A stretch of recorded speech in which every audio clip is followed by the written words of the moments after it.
Master the art of letter formatting and layout.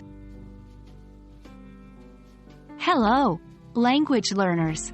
Welcome back to our series on English writing skills. Today, we're going to take a deep dive into an often overlooked, yet crucial area: formatting and layout in letter writing. By understanding these concepts, you can make your letters not only clear and effective, but also professional and visually appealing. Let's get started. Letter formatting and layout are not merely about aesthetic appeal, but they play a key role in communicating your message clearly. They create the first impression of your letter, organize your thoughts logically, and guide the reader through your message.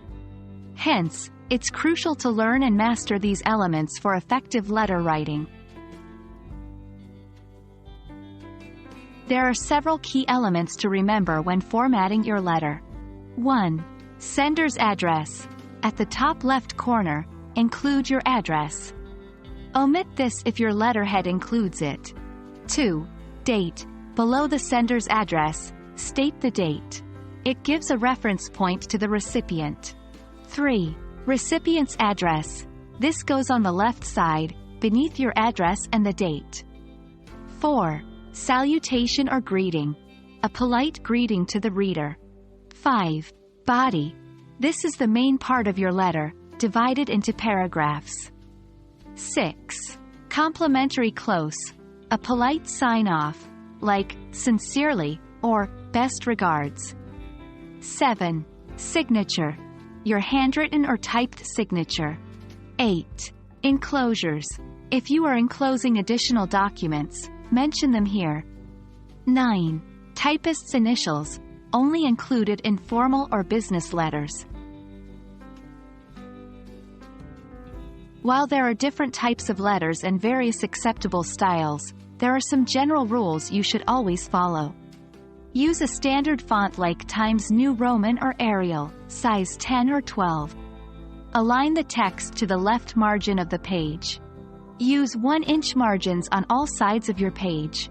Always double space between sections, but use single space within the sections. Leave a blank line between paragraphs. The layout and formatting can also vary based on whether the letter is formal or informal.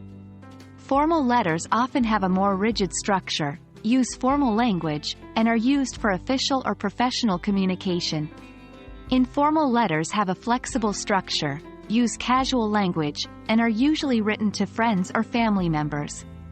Remember that while rules exist, they are not rigid laws, but guidelines to ensure clarity and readability.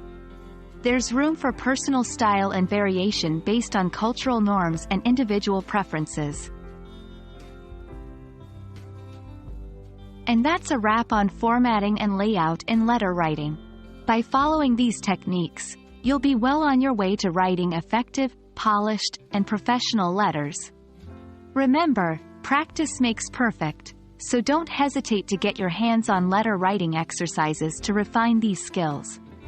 We hope you found this video helpful, and stay tuned for our next one, where we'll delve into different types of letters.